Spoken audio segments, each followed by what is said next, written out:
Hello everyone, a very good evening to all of you. Well, Brahmastra series के अंदर आज हम लोग एक नया टॉपिक स्टार्ट करेंगे। That topic is pronouns. देखिए, प्रोनाउंस अपने आप में काफी इंपॉर्टेंट टॉपिक है। जब आपसे स्पोर्टिंग एरर के क्वेश्चंस पूछे जाएं, देखने में तो बड़ा आसान टॉपिक लगता है, बट इसके अंदर इतनी इंट्रिकेसीज हैं कि इसके रिलेटेड बड़े इंपॉर्टेंट क्वेश्चंस जनरेट किए जा सकते हैं किसी भी एग्जाम के अंदर। तो आइए कुछ 10 सवाल आज हम लोग डिस्कस करेंगे और पार्ट 2 के अंदर 10 क्वेश्चंस और करेंगे। ठीक है, तो सबसे पहला क्वेश्चन देखते हैं प्रोनाउंस के अंदर। The question says she bought some candies from the nearby store and put it in her bag while going back home. तो शी सब्जेक्ट है इस सेंटेंस का। She does what, she bought ये verb है। Object क्या है, सम candies. तो या तो सेंटेंस में आगे शी की बात हो रही होगी या फिर कैंडीज की। अब she bought some candies from the nearby store, इसमें कोई मिस्टेक नहीं है क्योंकि प्रोनाउन अभी तक आया ही नहीं। अगर वो आया भी तो स्टार्टिंग में शी को यूज किया, जो कि बिल्कुल करेक्ट है। ठीक है, यहाँ पे शी की जगह ही भी हो सकता है, यहाँ पे दे भी हो सकता है, वो तो सारे ठीक होंगे क्योंकि आगे की वर्ब सेकंड फॉर्म है, तो वर्ब भी बिल्कुल ठीक लगी है। Right. And put dash, put it लिखा है यहाँ पे। इट किसके लिए होता है दोस्तों? इट होता है किसी भी एक सिंगुलर नाउन के लिए। जब हम प्रोनाउन के थर्ड पर्सन को डिस्कस करते हैं जिसके अंदर की ही, शी, इट और दे आते हैं। अब ही किसके लिए होता है? एक सिंगल मेल पर्सन के लिए, शी एक सिंगल फीमेल के लिए, इट किसी भी एक नॉन लिविंग के लिए जिसका जेंडर स्पेसिफाइड नहीं है, और दे क्या होता है? ही, शी और इट तीनों का ही प्लूरल फॉर्म। चाहे पर्सन्स बढ़ गए, मेल्स बढ़ गए तब भी दे आएगा, फीमेल्स बढ़ गई है तब भी दे आएगा, और अगर नॉन लिविंग चीजें एक से ज्यादा हो गई हैं तब भी दे आएगा। राइट। अब यहाँ पे बात हो किसकी रही थी? कुछ कैंडीज की। पुट इट मतलब उन कैंडीज को रखा उसने। ठीक है, बेसिकली नाउन रिपीट ना हो इसलिए इसने प्रोनाउन यूज किया, लेकिन प्रोनाउन तो गलत था यहाँ पे। ठीक है, तो यहाँ पे आपको इट की जगह पे क्या लगाना होगा? देम। अब सवाल ये भी उठता है कि जी आपने दे क्यों नहीं लगाया, देम ही क्यों यूज किया? देखो जी, कुछ बड़े ही बेसिक पॉइंट्स हैं जो आपके माइंड में होने चाहिए, जो मैं बताने वाला हूं उसको नोट कर लीजिएगा अच्छे से। क्वेश्चन का आंसर आ गया आपका पुट इट की जगह put them, option C. Important क्या है आप उसको समझिए आराम से। देखिए, प्रोनाउन के अंदर एक तो होता है subjective case and the second one is objective case. Subjective case का बेसिक यूजेज होता है कि जब आप सेंटेंस की बिगिनिंग करते हैं या फिर वर्ब से पहले कोई प्रोनाउन लगाते हैं तो वो सब्जेक्टिव केस होगा। जैसे कि सेंटेंस यहां से स्टार्ट हुआ था, वर्ब के पहले हमने सब्जेक्टिव केस को यूज किया। होते क्या है? फर्स्ट पर्सन के अंदर आई और वी आ गया, तो सेकेंड पर्सन के अंदर यू, थर्ड पर्सन के अंदर ही, शी, इट या फिर दे। ठीक है, पहला पॉइंट तो ये कि वर्ब से पहले प्रोनाउन सब्जेक्टिव केस के होंगे, तो सबसे पहला यूजेज तो यही है। और वर्ब के बाद ऑब्जेक्ट आता है इसलिए ऑब्जेक्टिव केस के प्रोनाउंस होंगे। तो आई ऑब्जेक्टिव केस में बन जाता है मी, वी बन जाता है जी us, you remains the same, he becomes him, she becomes her, it remains the same and they becomes them. तो आपको ये सब्जेक्टिव केस के प्रोनाउंस और ऑब्जेक्टिव केस के प्रोनाउंस अच्छे से याद होने चाहिए। ठीक है, तो फर्स्ट डिफरेंस तो यही निकल के आता है। मैं दो डिफरेंसेस बताऊंगा, बड़े इंपॉर्टेंट हैं कि वर्ब से पहले सब्जेक्ट होगा तो सब्जेक्टिव केस और प्रोनाउंस आएंगे। वर्ब के बाद ऑब्जेक्ट की जगह आपको प्रोनाउन लगाना है तो आप ऑब्जेक्टिव केस और प्रोनाउन लगाएंगे। अब ये दोनों प्रोनाउन आते किसके अंदर है? प्रोनाउन की पर्सनल प्रोनाउन की कैटेगरी के अंदर। तो ये दोनों ही पर्सनल प्रोनाउंस होते हैं, बट कैटेगरीज दो हैं, सब्जेक्टिव एंड ऑब्जेक्टिव केस। तो एक डिफरेंस तो ये हो गया वर्ब वाला। ठीक है, सब्जेक्ट और ऑब्जेक्ट वाला। दूसरा समझिए आराम से। देखिए, वर्ब के बाद अगर प्रोनाउन लगाना है आपको पर्सनल प्रोनाउन, तो वो तो ऑब्जेक्टिव केस का होगा, ये तो बेसिक पॉइंट हो गया। लेकिन मान लीजिए वर्ब आए या ना आए, अगर आप किसी प्रेपोजिशन को फॉलो करते हैं एक पर्सनल प्रोनाउन के साथ, तो ध्यान रखना हमेशा प्रेपोजिशन के जस्ट बाद आने वाला प्रोनाउन भी क्या होगा? ऑब्जेक्टिव केस का ही होगा, वो सब्जेक्टिव केस का नहीं हो सकता। ये सेकेंड यूजेज है ऑब्जेक्टिव केस का। जैसे कि हमेशा हम लोग कहते हैं अकॉर्डिंग टू मी, किसी ने अकॉर्डिंग टू आई नहीं कहा होगा, according to her, according to she नहीं हो सकता, according to him, according to he नहीं हो सकता। अब वर्ब तो नहीं थी, लेकिन अकॉर्डिंग टू यहाँ पे क्या थी? प्रेपोजिशन। तो प्रेपोजिशन के बाद अगर लगाया पर्सनल प्रोनाउन तो वो ऑब्जेक्टिव केस हो गया। ठीक है, तो सेकेंड यूजेज हो गया ऑब्जेक्टिव केस का ये वाला। इसके अलावा देखिए, जब भी आपका सेंटेंस इट से स्टार्ट होता है और आप किसी प्रोनाउन के जरिए किसी को इंट्रोड्यूस करना चाहते हैं, जैसे कि इट इज या इट वॉज। ठीक है, अब यहां पे मैं कहता हूं कि ये मैं हूं जिसने ये काम किया, तो इसके लिए आपके पास दो ऑप्शन है, आई भी है और मी भी है। ऐसे ही भी है और हिम भी है। एक फीमेल के लिए शी भी है और हर भी है, राइट। तो आपको ध्यान रखना है सब्जेक्टिव केस का सेकेंड यूजेज क्या है। जब भी आप इट, जो कि यहाँ पे इम्पर्सनल प्रोनाउन होता है, इसका काम कोई नहीं होता है, किसी की रेपुटेशन खत्म करने के लिए नहीं आया, ये इम्पर्सनल प्रोनाउन है, ठीक है। जिसे हम कहते हैं ना इट इज रेनिंग, तो यहाँ पे इट किसी भी नाउन की रेपुटेशन फिनिश नहीं कर रहा होता, इसलिए इसको पर्सनल प्रोनाउन की कैटेगरी में नहीं रखा जाता है, इसको इम्पर्सनल प्रोनाउन कहा जाता है। या फिर मैं कहूं इट इज सेड दैट, या फिर it is a sunny day. तो जब भी आप इट के साथ किसी को भी इंट्रोड्यूस करते हैं तो यहां पे it is not a personal pronoun, क्योंकि वो किसी नाउन की रेपुटेशन खत्म नहीं कर रहा, ठीक है। इसके ऊपर मैंने पूरा वीडियो भी बनाया है पूरे के डिफरेंस को समझाते हुए कि इट इज आई होना चाहिए, इट इज मी, उसका लिंक आपको डिस्क्रिप्शन बॉक्स में मिल जाएगा, ठीक है। उसको डिटेल में आप समझिएगा। इन शॉर्ट मैं बता देता हूं कि यहाँ पे जब इट इज या इट वॉज लगा के किसी प्रोनाउन लगाते हैं, ठीक है, तो वो सब्जेक्टिव केस का प्रोनाउन होना चाहिए, वो ऑब्जेक्टिव केस नहीं हो सकता। विच मीन्स इट्स आई होगा, इट्स मी नहीं होगा, इट्स ही होगा, इट्स हिम नहीं, इट्स शी होगा, इट्स हर नहीं होगा, ठीक है। तो ये दोनों यूजेज को आराम से याद रखिएगा, काफी इंपॉर्टेंट है दोनों ही आपस में, ठीक है। तो इसका आंसर हमारा आ गया पुट देम, क्योंकि हमने वर्ब के बाद लगाया था तो दे का ऑब्जेक्टिव केस देम आना चाहिए, okay. Now the next question, according to the neighbours, neighbours के हिसाब से, मान लो यहाँ पे नेबर्स की जगह पे अगर प्रोनाउन लिखा होता है अकॉर्डिंग टू दे, तो अकॉर्डिंग टू प्रेपोजिशन है, आप दे को कन्वर्ट कर देते हो ऑब्जेक्टिव केस में, देम हो जाता नॉट सब्जेक्टिव केस दे, ठीक है। तो according to the neighbours it was either him और her who tried to barge into your property. तो नेबर्स के हिसाब से या तो ये लड़का या फिर ये लड़की थी जिसने कोशिश की आपके घर में घुसने की। बार्ज इनटू का मतलब होता है ब्रेक इनटू, मतलब घुसपैठ करना, ट्रेस पास करना या फिर इन्वेड करना किसी की प्रॉपर्टी में उसकी परमिशन के बिना, ठीक है। अब देखो इट वॉज आया, ठीक है, आप किसी को इंट्रोड्यूस कर रहे हैं, तो यहां पे मैंने अभी बताया कि सब्जेक्टिव केस ऑफ प्रोनाउन होना चाहिए, ऑब्जेक्टिव केस नहीं हो सकता। तो इट वॉज ईदर हिम की जगह हो जाएगा इट वॉज ईदर ही, और हर की जगह पे हो जाएगा इट वॉज ईदर ही और शी। तो पार्ट बी आपका मिस्टेकन है, ही और शी आना चाहिए हिम और हर की जगह पे। तो ऑप्शन आ गया जी बी, ठीक है। Next is I am not sure whether something is cooking between your brother and she. अब दोस्तों यहां पे जो वर्ड यूज हुआ बिटवीन, अब बिटवीन भी क्या है, एक प्रेपोजिशन है। अगर बिटवीन प्रेपोजिशन है तो इसके बाद अगर पर्सनल प्रोनाउन यूज हुआ है तो ऑब्जेक्टिव केस का होना चाहिए। अब यहां पे तो लिख दिया इन्होंने योर ब्रदर, ये तो नाउन हो गया, बट उसके बाद लिखा है एंड शी, तो बिटवीन के बाद प्रोनाउन ऑब्जेक्टिव केस का होना चाहिए, तो शी की जगह क्या हो जाएगा, हर, ठीक है। तो between your brother and her, option D आपका करेक्ट आंसर होगा, ठीक है। Question number 4, he and myself are trying hard to find out the best solution for this issue। तो कहना चाह रहा है कि दो लोग इस इशू का बेस्ट सोल्यूशन ढूंढ रहे हैं, वो कौन है, मैं और वो, ठीक है। अब देखिए कई बच्चे माई सेल्फ से इंट्रोड्यूस भी करना स्टार्ट कर देते हैं खुद को कि माई सेल्फ दिस, ठीक है, myself X Y Z. ये हमेशा इनकरेक्ट होगा, क्यों, क्योंकि माई सेल्फ वर्ड क्या होता है, या तो रिफ्लेक्सिव प्रोनाउन होता है या फिर एम्फेटिक प्रोनाउन होता है। रिफ्लेक्सिव प्रोनाउन माना जाता है इसको या फिर माना जाता है एम्फेटिक प्रोनाउन। रिफ्लेक्सिव तब है जब आपके सेंटेंस में कोई ऑब्जेक्ट नहीं है और आपके किए हुए सब्जेक्ट का एक्शन उसी पर रिफ्लेक्ट हो गया वापस, जैसे कि आई हर्ट माई सेल्फ, तो मैंने हर्ट किया, ये सब्जेक्ट था, जिसको भी हर्ट करता वो ऑब्जेक्ट होता ना, बट ये एक्शन रिफ्लेक्ट हो गया, मैंने खुद को ही हर्ट कर लिया, तो ऑब्जेक्ट की जगह किसने ले ली, एक रिफ्लेक्सिव प्रोनाउन ने।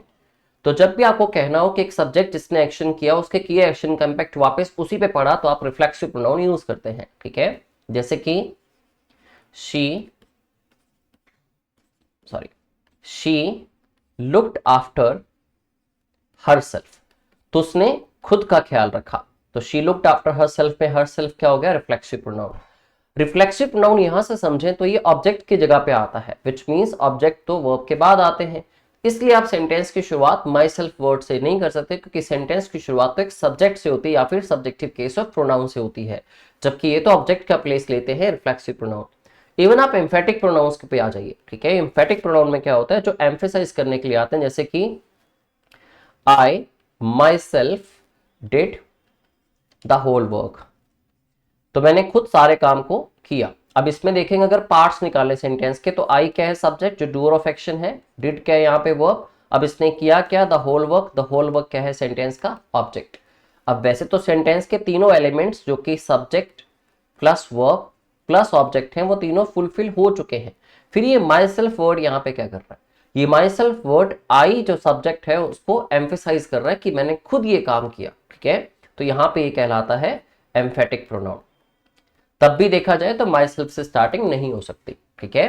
तो यहाँ पे कहना चाह रहा है हियर माई सेल्फ मतलब उसने और मैंने ये काम किया या मैं काम कर रहे हैं, तो माई सेल्फ की जगह पे स्टार्टिंग में सब्जेक्टिव केस में प्रोनाउन आई होना चाहिए। He and I are trying hard to find out the best solution for this issue, ठीक है। तो पार्ट ए आपका सही आंसर होगा इस क्वेश्चन का। समझ आ रही है आपको, ठीक है। जितनी समझ आ रही है कमेंट बॉक्स में मुझे बताइए कि आपको क्लियर हो रहे हैं टॉपिक के नहीं हो रहे, कोई डाउट आता है तब भी आप कमेंट बॉक्स में छोड़ सकते हो उसको, ठीक है। चलिए जी क्वेश्चन नंबर 5 करते हैं। Your shirt looks brighter and more fascinating than me. तो कह रहा है कि तुम्हारी जो शर्ट है वो ज्यादा ब्राइट दिखती है और ज्यादा फैसिनेटिंग मतलब ज्यादा इंप्रेसिव भी दिखती है, जो अट्रैक्ट करे लोगों को, देन मी। अब दोस्तों यहाँ पे था योर शर्ट, किसी पर्सन की शर्ट की बात हुई, और यहाँ कह रहे हैं मी, तो ये तो कंपैरिजन ही गलत है। You are comparing apples with oranges, जिनका कोई कंपैरिजन हो ही नहीं सकता। किसी की शर्ट को अपने खुद पूरे ह्यूमन बीइंग के साथ, पूरे बीइंग के साथ आप कैसे कंपेयर कर सकते हैं, तो शायद ये कंपैरिजन गलत है। अगर मैं मी की जगह पे यहाँ कहूँ माई शर्ट, तो जाके कंपैरिजन ठीक हो जाएगा। तो your shirt can be better than my shirt, not me, right. Person से पर्सन का कंपैरिजन हो सकता है, पर्सन की किसी चीज का किसी दूसरे पर्सन से नहीं, उसकी चीज से ही कंपैरिजन हो सकता है। बट अगर मैं ऐसा करता हूं, मैं माई शर्ट लिख देता हूं, तो हमारा प्रोनाउन टॉपिक क्या बताता है हमें कि हमें नाउन रिपीट नहीं करने होते एक सेंटेंस के अंदर। फिर तो वर्ड शर्ट रिपीट हो जाएगा यहाँ पे, तो मुझे माई शर्ट की जगह पे लिख देना है माइन, ठीक है। इससे आपका सेंटेंस भी ठीक हो गया, ग्रामेटिकली कंपैरिजन भी ठीक हो गया, प्लस नाउन भी रिपीट नहीं हुआ। अब ये हुआ कैसे, देखिए जो माई है that is a possessive adjective. ये एक पॉजेसिव एडजेक्टिव होता है जिसके साथ हमेशा ही नाउन आता है। जैसे आई के लिए माई है, तो वी के लिए आर है, यू के लिए योर, ही के लिए हिज, शी के लिए हर, इट के लिए इट्स और दे के लिए देयर। तो सबके लिए पॉजेसिव एडजेक्टिव्स हैं जिनको भी अपनी पोजेशन किस चीज पे दिखानी हो। But on the other hand हमारे पास आते हैं पॉजेसिव प्रोनाउंस। अब नाम इनका भी पॉजेसिव है लेकिन ये प्रोनाउंस है, मतलब पोजेशन तो ये भी दिखाएंगे, ठीक है। ये क्या होता है, माई के लिए होता है माइन, तो आर के लिए हो जाता है आर्स, योर के लिए yours, his remains the same, her becomes hers, its remains the same क्योंकि उसके पीछे पहले से एस है, देयर बिकम्स देयर्स। करना कब यूज होता है आपने, जब भी आपके एक सेंटेंस में नाउन रिपीट होता है प्लस आप पोजेशन भी शो करना चाहे। अब देखो योर शर्ट में पोजेशन थी, माई शर्ट में भी पोजेशन थी, अब पोजेशन भी शो करनी है, ठीक है। बट अगर पॉजेसिव एडजेक्टिव के साथ करता हूं तो नाउन लगाना पड़ेगा, और ऐसा करने से शर्ट वर्ड जो नाउन है वो रिपीट हो जाएगा। इसलिए मैंने माई शर्ट को डायरेक्टली डिलीट करके माइन लगा दिया, क्योंकि पॉजेसिव एडजेक्टिव प्लस नाउन का combination is equal to a possessive pronoun, ठीक है। तो अगर आर के साथ आप कोई नाउन लिखते हैं that will be equal to ours, ठीक है। जैसे मैं एक सेंटेंस लिखता हूं, our nation is the only nation where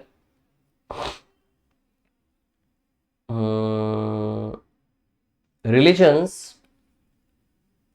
are given more importance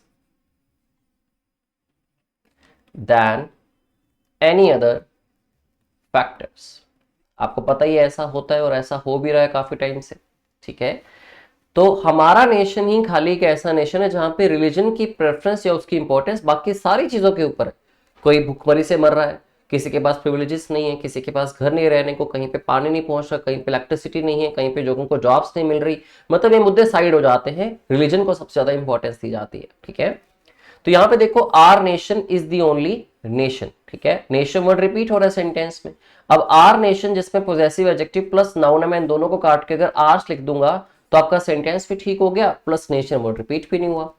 तो केवल हमारा ही एक इकलौता नेशन है जिसके अंदर ये चीजें होती हैं, ठीक है।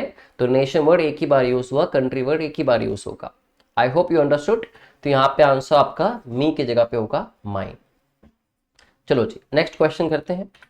Question number 6, both of them have been looking after one another since their parents died. तो दोनों एक दूसरे का अच्छे से ख्याल रख रहे हैं जब से उनके पेरेंट्स की डेथ हुई है। ठीक है दोस्तों, यहाँ पे बोथ वर्ड से क्लियर होता है कि we are talking about two people over here. ठीक है, अगर हम बात दो की कर रहे हैं तो प्रोनाउन के 9 कैटेगरीज में से एक प्रोनाउन की कैटेगरी आती है, दैट इज रेसिप्रोकल प्रोनाउंस।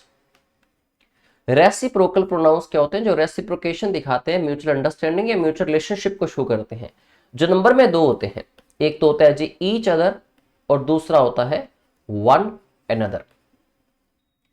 देखिए जो ईच अदर है और वन अनदर है उनमें डिफरेंस क्या है? ईच अदर यूज होगा फॉर टू और वन अनदर यूज होगा फॉर मोर देन टू के लिए। अब यहां पे कौन सा लगा हुआ है? One another. लेकिन हमने देखा सेंटेंस में बात कितने लोगों की हो रही है? दो लोगों की।